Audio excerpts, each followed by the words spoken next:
창세기 24장 34절에서 49절 말씀입니다. 그가 이르되 나는 아브라함의 종이니이다. 여호와께서 나의 주인에게 크게 복을 주시어 장성하게 하시되 소와 양과 은과 금 종들과 낙타와 나귀를 그에게 주셨고 나의 주인의 아내 사라가 노년에 나의 주인에게 아들을 낳음에 주인이 그의 모든 소유를 그 아들에게 주었나이다. 주인에게 크게 복을 주시다라는 기록은 가나안과 그 주변 땅을 주시겠다는 언약과 그 자손이 변경케 된다는 사실을 증거하고 있는 기절이다. 그리스도가 나실 이삭과 야곱의 가문에 그에 해당한 복을 내리신다는 믿음의 고백이다. 그 종의 주인의 아들의 혼약을 성립시킬 대리인으로서 주인의 신분과 그 아들의 경제적으로 번창할 것임을 명백히 할 필요가 있었다. 성경에서는 아브라함의 재산과 가축이 번성할 것이라고 간략하게 언급하고 있지만 이 종은 주인이 받을 복의 근원이 하나님이시고 다른 누구도 아니란 점을 뚜렷이 못 받고 있다. 그의 모든 소유들이란 말은 이삭이 사라가 낳은 아들들로 법적인 상속자임을 밝히는 말이라고 기록되어 있다. 여기에서 우리가 봐야 될 것은 종의 도를 수행하자면 어떤 인격을 갖춰야 되고 어떤 사람이 되어야 되는걸 보여주고 있습니다. 일단 이 종의 행실은 겸손하고 그리고 충성하고 있습니다. 그리고 모든 것에 주인이 한 말 그대로 주님의 뜻 그대로 주인이 한 그것을 그대로 받아들여서 그대로 행동하고 있습니다. 겸손히 해야 한다는 것은 잠언 22장 4절과 이사야 57장 15절, 누가복음 18장 14절에 기록되어 있고요. 충성해야 함을 성경에 기록하고 있는 것은 느헤미야 9장 8절과 마태복음 24장 25절, 고린도전서 4장과 4장 2절에 기록되어 있습니다. 그리고 우리가 주님 일을 함에 있어서 최선을 다해야 한다고 그것에 대한 기록은 마태복음 16장 24절, 누가복음 14장 33절, 그리고 요한복음 15장 8절에 잘 기록되어 있습니다. 가나안 족속의 딸 중에 택하지 말고 여기 이 말이 나옵니다. 37절에 나오는데요. 30절은 이렇게 기록되어 있습니다. 나의 주인이 나에게 맹세하게 하여 이르되 너는 내 아들을 위하여 내가 사는 땅 가나안 족속의 딸 중에서 아내를 택하지 말고 내 아버지의 집 내 족속에게로 가서 내 아들을 위하여 아내를 택하라 하시기로 내가 내 주인에게 여쭈되 혹 여자가 나를 따르지 아니하면 어찌하리까 한저이라고 성경에 39절에 나옵니다. 먼저 37절을 보면 가나안 족속과 혼인을 금한 이유는 종교적인 이유와 경제적인 이유 두 가지로 볼 수 있습니다. 종교적으로는 가나안 족속은 바알 신을 이스라엘에게 소개하여 하나님 섬기는 일을 해방하고 거룩해야 할 믿음의 삶을 엄란한 바알 제사로 더럽혀지게 하죠. 출애굽기 34장 15절에서 신명기 7장 3절과 4절 그리고 창세기 34장 15절 보면은 기록이 되어 있습니다. 경제적으로는 가나안 여자와 혼인했던 이스라엘 남자가 죽고 나면 그 소유가 가나안 여인의 소유로 돌아가게 되며 이것은 이스라엘의 기업을 가나안 족속에게 넘기는 행위가 되기 때문이었다고 레위기 25장에는 기록하고 있습니다. 38절을 보면 내 아버지 집 내 족속에게로 보면요. 내 고향 내 족속에게로라는 다른 표현으로 언급되었는데 그때는 아브라함이 이삭의 아내를 자기 아버지 집에서 맞아들이게 될 것을 분명히 몰랐기 때문이었다고 기록되어 있습니다. 여기 34절과 39절에 기록되어 있는 것들은요. 엘리에셀의 책임 완수라고 보면 됩니다. 그는 그 책임을 완수하기 위하여 그는 맡은 바의 사명감에 충실했습니다.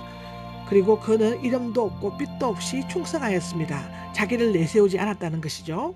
신자는 불평을 없이 모든 하나님 일에 충성을 다해야 한다고 기록합니다. 이런 모든 것들이 다 성경에 기록되어 있습니다. 바튼과 사명감에 충실해야 됨을 기록한 것은 잠언 9장 12절, 고린도전서 6장 20절, 베드로전서 4장 10절에 그리고 이름도 없이 빛도 없이 충성해야 됨을 기록한 것은 느헤미야 9장 8절, 마태복음 24장 45절, 고린도전서 4장 2절, 그리고 신자는 불평 없이 충성을 다해야 한다는 기록은 성경의 잠언 19장 3절, 요한복음 6장 43절, 그리고 빌립보서 2장 14절에 기록되어져 있습니다. 24장 40절에는 주인이 내게 이르되 내가 섬기는 여호와께서 그의 사자를 너와 함께 보내어 내게 평탄한 길을 주시리니 너는 내 족속 중 내 아버지 집에서 내 아들을 위하여 아내를 택할 것이라. 내가 내 족속에게 이를 때에는 내가 내 맹세와 상관이 없으리라. 만일 그들이 내게 주지 아니할지라도 내가 내 맹세와 상관이 없으리라 하시기로 내가 오늘 우물에 이르러 말하기를 내 주인 아브라함의 하나님 여호와여 만일 내가 행하는 길에 형통함을 주실진데. 40절에 보면요, 종의 입을 통해서 하나님이 아브라함의 언약하신 일이 어김없이 이루어질 것이라는 아브라함의 견고한 믿음의 고백이 라반에게 전달되고 있음을 보여주고 있습니다. 41절에는 이 모든 일을 예비하시고 이루시는 분은 하나님이시지 사람이 아니므로 혼인이 실패하더라도 주인의 대리인으로 파견된 종에게는 아무 상관이 없다는 명백한 분별력입니다. 하나님이 처녀를 예비하셨고 이삭의 아내로 정하셨으면 그 자손을 번성하게 하시겠다고 약속하셨습니다. 그러므로 이 혼인에 대한 모든 것은 하나님이 하시는 일이며 양가의 부모까지도 아무 책임이 없다는 뜻이 내포되어 있다고 할 수 있습니다. 그리고 여기서 42절의 우물이란 것은 말씀 또는 진리를 상징한다는 기록에 있습니다. 여기에서 우리가 알아야 할 히브리어는 충성이라는 단어입니다. 히브리어로 에메티, 그리고 그리고로는 피스토스라고 그러죠. 충성, 에메티, 앤 피스토스. 진실과 성실함으로 섬기는 일을 하여 믿을 만한 사람이 됨을 뜻하는 말을 충성이라고 합니다. 그리고 또 한 가지 더, 여기서 영접은 히브리어로 아사프라고 하죠. 아사프. 히브리어로 그리고로는 아나테코마이라고 합니다. 여기서 영접의 뜻은 받아들이다, 환영하다, 승낙하다는 뜻이고요. 주님을 영접한다고 할 때 이 말은 자신의 마음의 문을 열고 예수 그리스도를 구주로 믿고 받아들인다는 것을 의미합니다. 43절은 내가 이 우물 곁에 서 있다가 젊은 여자가 물을 기르러 오거든 내가 그에게 청하기를 너는 물동이의 물을 내게 조금 마시게 하라 하여 그의 대답이 당신은 마시라 내가 또 당신의 낙타를 위하여도 기르리라 하면 그 여자는 여호와께서 내 주인의 아들을 위하여 정하여 주신 자가 되리라 하며 내가 마음속으로 말하기를 마치기도 전에 리브가가 물동이를 어깨에 메고 나와서 우물로 내려와 걷기로 내가 그에게 이르기를 청하건대 내게 마시게 하라 한즉. 여자는 마음 또는 교회를, 항아리는 믿음을, 물은 진리를 각각 상징한다고 하죠. 여기에 우물의 생수를 항아리에 기른 여자에게 물을 청하는 것은 말씀의 진리에 의지한 교회에서 믿음의 진리를 구하는 것을 의미합니다.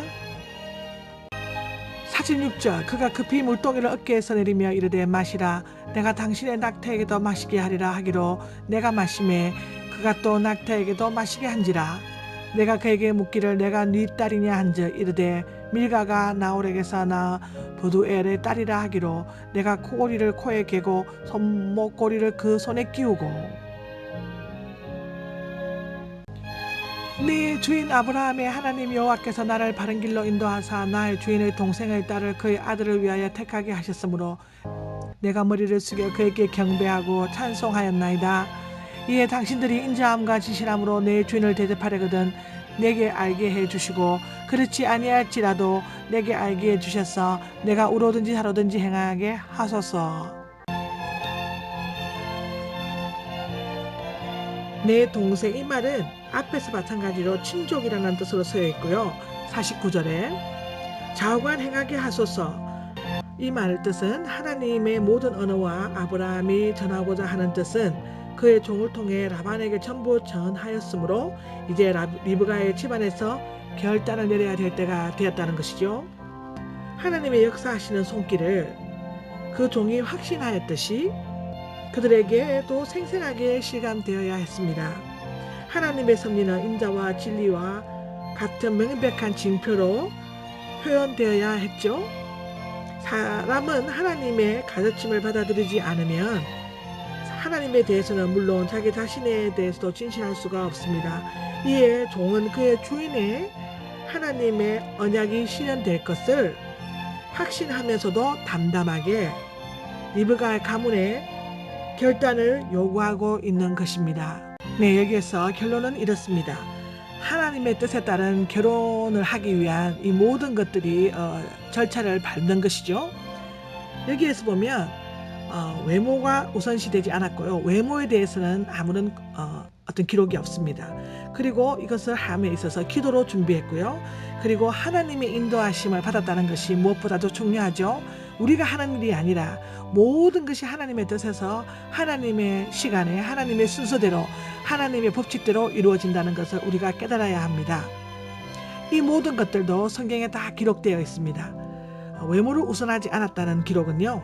신명기 1장 17절 그리고 마태복음 22장 16절 그리고 기도로 준비했다는 것은